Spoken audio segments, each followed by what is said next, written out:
안녕하십니까. 김영식 목사입니다. 오늘은 하나님이 노아와 맺으신 언약에 대해서 생각해 보겠습니다. 창세기 6장 18절 말씀을 한번 읽어드리겠습니다. 그러나 너와는 내가 내 언약을 세우리니 너는 내 아들들과 내 아내와 내 며느리들과 함께 그 방주로 들어가고. 예.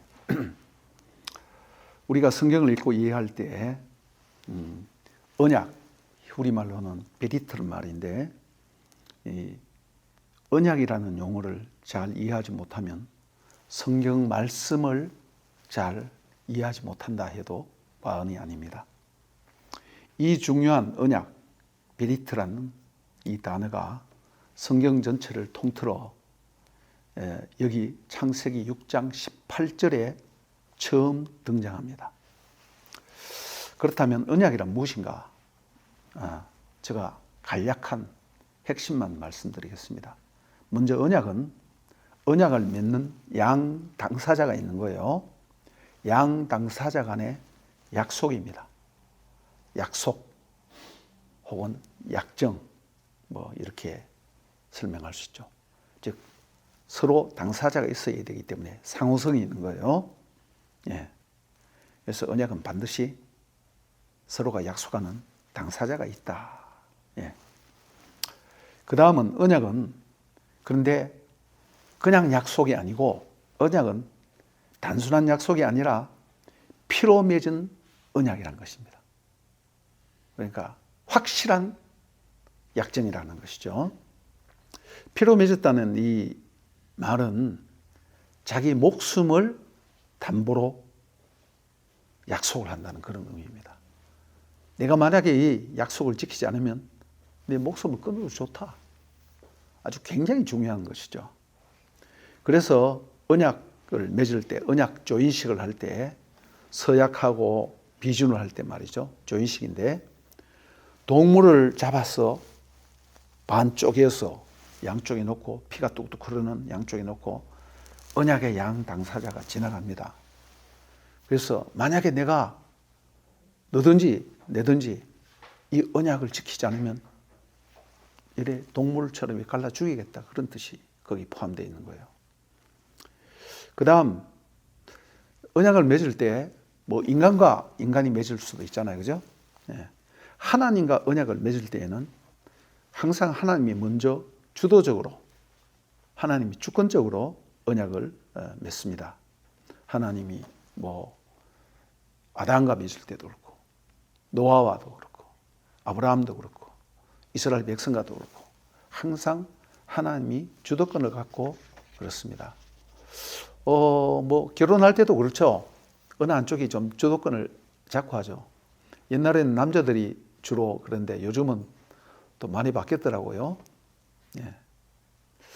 이 말을 정리를 하면 언약은 하나님이 주권적으로 자기 백성과 피로 맺는 약정이다. 목숨을 담보로 하는 약정이라는 뜻이 거기 있습니다. 그러니까 양 당사자가 있는 것이고 주도적으로 끌고 가는 사람이 있는 것이고, 또 피로 맺었다는 것은 이 신용을 얘기하는 거예요. 내가 만약에 지키지 않으면 날 죽여라. 절대적인 신용을 걸고 가는 거죠.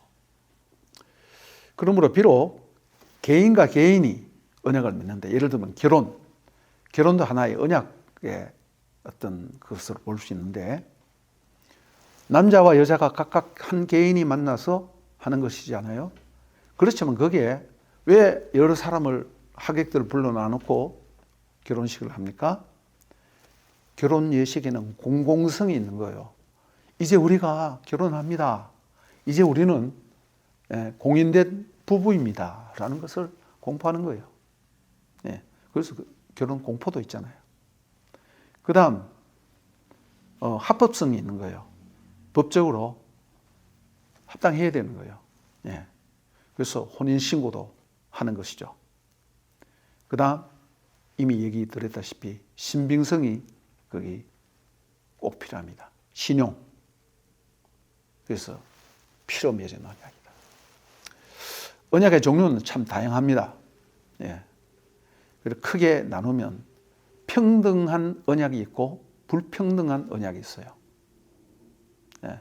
평등한 언약은 뭐 남자와 여자가 뭐 거기도 뭐 약간 불평등이 있긴 하지만은 그래도 남자와 여자가 1대1로 뭐 서로가 좋아서 결혼하자고 약속하는 것이죠. 상거래할 때도 마찬가지입니다. 내가 1억 원어치 물건을 보내줄 테니까 돈을 1억 넣어라. 뭐 여하튼 서로가 신용관계에서 그렇게 하는 거죠. 그것이 잘못되면 이제 문제가 생기는 거죠. 불평등 조약은 강자와 약자가 뭐 갑질한다 그러잖아요. 그죠? 예, 바로 그런 얘기예요. 갑과 을의 관계. 특별히 이것은 국제조약에서 더 심합니다. 중국이 왜 그쪽에 필리핀 해역에 이 지도를 보면 말이죠. 택도 없는 소리야. 근데 필리핀 바로 옆에 있는 섬들 보고 자기네들 섬이라고 하고 막 세멘트 갖다 붓고 말이에요. 그렇게 하는 거. 다 그런 거예요. 힘이 있으니까 필리핀이 꽂아 못하는 거야. 필리핀이 옛날에 미국 식민지였거든요. 그래서 미국 사람에 대해서 별로 좋아하는 감정이 없어요. 그러나 중국한테 굴복하든지 아니면 뺏기든지 그런 고민을 하다가 다시 미국을 끌어들였습니다. 그래서 미국의 그 군사시설 요새를 만들도록 그렇게 허락도 하고 그렇게 했죠. 예. 그런 경우에는 불평등 조약입니다. 군주가 있는데 대왕이죠, 대왕. 그 다음 봉신들이 있어요, 봉신. 예. 옛날에 중국 사람들이 그런 중화 사상이라고 해서 아직 그거 못된 것인데. 그래서 자기네들 중화, 거기 황제가 있고, 남쪽에 있는 만족, 북적, 동이, 서융, 이런 식으로 해서. 그 전부 다 제후국이에요, 제후국. 예, 봉신들이야. 예. 그렇게 생각하는 거예요. 그 사상이 아직도 남아있다, 이 말입니다. 예. 그리고 현재도 그렇잖아요.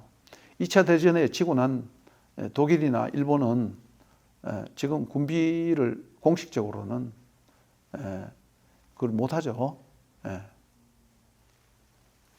그런 불평등한 그런 것이 있다 이 말입니다. 성경은 그 당시에 널리 쓰이던 이러한 언약이라는 용어를 빌어서 의미를 부여하여서 성경적인 의미를 부여하는 거예요. 그래서 사용합니다. 예를 들면 요즘 사랑이란 단어, 교회도 서로 사랑하라고, 하나님 사랑해야 됩니다. 형제를 사랑해야 됩니다. 그런데 이 사랑이란 말이 유행가에도 얼마나 많이 나옵니까? 똑같은 말인데 교회에서 쓸 때는 그 의미가 사뭇 달라지죠. 예. 언약이란 단어도 모세 당시, 노아 당시에도 이미 쓰여졌을 거예요. 널리 쓰이던 그런 용어였어요. 근데 특별히 국제조약에 있어서 그런 용어가 있었죠. 대표적인 것이 히타이트 종주권 언약이라는 것이 있어요. 나중에 또 자세히 얘기를 드리겠습니다. 예. 성경은 하나님을 어떻게 표현하냐면 히타이트 종주권 언약이라는 것은 히타이트 대왕, 아주 센 나라였죠. 세계에서 철기 문화를 최초로 발전시킨 그런 제국. 그렇게 힘이 있으니까 주변 나라들을 전부 다 정복해서 신하들로 만드는 거야. 꼭두각시 봉신으로 만들어서 조약을 맺으면서 너희들 나에게 충성해서 공물도 잘 바치고 그렇게 하면 내가 너희들을 안전을 지켜줄게. 뭐 주로 이런 내용입니다. 그런데 성경은 이 종주권 언약을 하면서 하나님이 히타이트 대왕처럼 하나님이 왕 중의 왕이야. 킹 오브 킹. 그리고 우리는 그 봉신과 같은 거예요.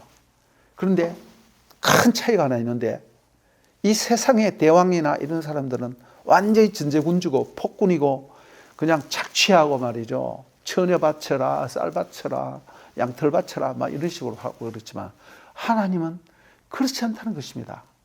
사랑의 계명을 주는 거예요.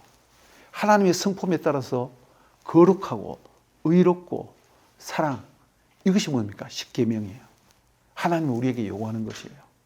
그래서 하나님은 왕 중의 왕인데 거룩하시고 의로우시고 사랑과 긍휼이 풍성하신 왕이란 그런 의미가 여기에 담겨 있는 것입니다. 세상 왕과는 완전히 다르죠. 그것을 단어로 표현할 때 헤세드, 하나님의 언약적인 사랑, 하나님의 언약적인 사랑은 결코 변하지 않는다. 또 에메트, 하나님의 언약적인 진리, 진실, 뭐 이렇게 표현할 수도 있습니다. 그 자세한 표현을 하면 뭐 끝이 없으니까 넘어가고, 그것이 바로 십자가의 사랑이에요. 쉽게 말하면. 이미 짧게 설명한 부분도 있지만은 앞으로도 저는 이 언약, 이 베리트라는 단어를 두고 자주 말씀드릴 겁니다.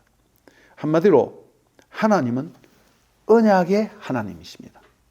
그리고 언약은 하나님의 행동 원리입니다. 그리고 언약은 하나님 나라의 뼈대요 주제입니다. 그 결론이 뭐냐면 십자가의 은혜와 구원의 원리로 표현되는 것입니다. 오늘 창세기 6장 18절에 처음 나오는 이 언약이란 말, 그러나 너와는 내가 내 언약을 세우리니, 히브리 말인데 좀 어렵지만은 와 하키모티 엣 베리트 이타크, 이런 말인데 독특한 표현입니다. 그러나 너와는 내가 언약을 세우리니. 독특하다는 것은 언약을 처음 세울 때는 카라트 베리트라고 해요. 언약을 자른다, 그런 의미예요. 처음 세울 때 아까 말씀드렸다시피 서약을 하기 위해서 짐승을 잡아서 반을 갈라서 피를 뚝뚝뚝 흐르는 피 사이로 양 당사자가 지나가잖아요. 그래서 언약을 세운다 할 때 언약을 자른다, 처음 시작할 때는 그런 뜻이에요. 이것이 창세기 15장 8절에서 18절까지 나오는데, 하나님이 아브라함에게 내가 너와 너의 후손에게 이 땅을 주리라 하니까 아브라함이 하나님 무슨 근거로 내가 그걸 믿습니까? 이렇게 하니까 짐승을 잡아서 반 갈라놔. 소와 양과 뭐 그 많아요. 그리고 하나님이 그 사이를 지나갔었단 말이야. 횃불 같은. 불이라는 것은 하나님의 인재를 상징하는 거거든요. 그리고 18절에 그날에 여호와께서 아브라함과 언약을 세워 이르시되 바욤 하후 카라트 아도나이 엣 아브라함 베리트 레몰. 카라트 베리트, 언약을 잘랐다. 우리말로는 언약을 세웠다 하지만은 직역을 하면 그날에 하나님이 아브라함과 더불어 언약을 잘랐다. 진성의 피를 흘려서 양 당사자가 지나갔다, 그런 뜻입니다. 그리고 창세기 17장에서 하나님이 두 번째 아브라함과 언약을 세울 때가 있습니다. 창세기 15장에 이렇게 언약을 세웠으면 아브라함이 믿어줘야 될 거 아니야. 그런데 16장에 어떤 사건이 나옵니까? 하갈이라는 첩을 들여서 아들을 준다고 했는데 이 잘 안 믿어지는 거야. 그래서 인간적인 방법을 쓰는 거예요. 그래서 태어난 애가 누굽니까? 이스마엘이죠. 아직도 싸우고 있어요. 그리고 난 뒤에 13년 동안이나 하나님이 아무 말도 하지 않아요. 그래서 13년 만에 하나님께서 나타나셔서 나는 전능하신 하나님이라, 너는 내 앞에서 행하여 완전하라 하고 난 뒤에 언약에 대해서 말씀하고 있습니다. 언약에 대해서 말씀하고 있는데 여러 구절을 제가 준비를 했습니다마는 대표적인 것, 창세기 17장 7절에 와 하키모티 엣 베리티, 내가 내 언약을 너와 맺겠다 했을 때 여기서는 카라타라는 말을 쓰지 않고 하키모티라는 말을 썼어요. 하키모티라는 것은 쿰이라는 동사가 있어요. 쿰이라는 동사가 있는데 이거는 가다, 오다, 혹은 세우다 이런 뜻이 있는데 이것이 이제 변화해서 히필형을이라는 것으로 변화해서 1인칭 단수 완료형이 되면 하키모티가 되는데 하키모티 베리티, 나의 언약을 내가 세운다 할 때 카라트라는 말을 안 쓰고 하키모토라는 말을 썼단 말입니다. 예, 쿰이라는 단어를 썼단 말입니다. 그리고 창세기 17장 19절에도 와 하키모티 에트 베리티, 똑같이 이렇게 말을 썼어요. 즉 하나님이 창세기 15장 18절에 아브라함과 처음 언약을 세울 때는 카라트 베리트, 언약을 잘랐다, 이렇게 썼는데 창세기 17장 7절과 19절에는 15장의 언약을 잘랐죠. 두 번째 언약을 세울 때는 리바이벌 하는 거잖아요. 그때에 하키모티라는 말을 썼다 이 말입니다. 쿰이라는 단어를 썼다. 세운다. 언약이 흐지부지해 있는 것을 또다시 계약을 확정하는 거예요. 예, 그때 썼는 단어입니다. 그런데 중요한 것은 창세기 6장 18절에서 하나님이 노아에게 쓴 이 언약이라는 단어, 이 언약이라는 단어가 처음 나온다 그랬죠. 이 단어를 쓸 때에 카라트 베리트라는 말을 쓰지 않고, 언약을 잘랐다는 말을 쓰지 않고, 언약을 재확인하여서 다시 세울 때 쓰는 하키모티 베리트라는 말을 썼다는 것입니다. 왜 하나님이 노아와 언약을 맺는데 카라트 베리트라는 말, 처음 언약을 맺을 때 쓰는 말을 쓰지 않고, 언약을 예를 들면 리바이벌 할 때, 다시 재확인할 때 쓰는 이 하키모토라는 단어를 썼느냐, 이게 무슨 의미가 있는가? 이것은 이미 하나님이 노아와 언약 관계에 있었다는 것을 상정해 볼 수 있습니다. 그리고 더 중요한 것은 아담과의 언약, 창세기 1, 2, 3장에는 아담과의 언약 맺었다는 소리 아니에요. 선악과를 따먹었다 이렇게 표현하지, 언약을 어겼다 이렇게 표현하지 않아요. 예. 예, 창세기 2장 16절 17절에 보면 너희가 동산에 있는 모든 나무의 열매를 다 먹을 수 있으나 동산 중앙에 있는 선악을 알게 하는 나무 열매는 결코 먹지 마라. 먹으면 반드시 죽는다. 이렇게 말했거든요. 거기에 언약이라는 단어가 없어요. 그렇지만 제가 이미 설명해 드리는 바와 같이 호세아서 6장 7절에 보면 저희는 이스라엘 백성을 얘기하는 거예요. 아담처럼 이스라엘 백성 그 후대 몇백 년 뒤에니까, 몇천 년 뒤에니까 에덴 동산에 있지도 않았죠. 그런데 하나님은 너희는 너희 조상 아담처럼 나와 언약을 어겼다 이렇게 말하고 있습니다. 이 말은 아담이 선악과를 따먹은 그 행위는 하나님과의 언약을 맺었는데 그 언약을 어겼다는 그런 의미가 여기 내포되어 있다는 것입니다. 예. 이게 중요한 거죠.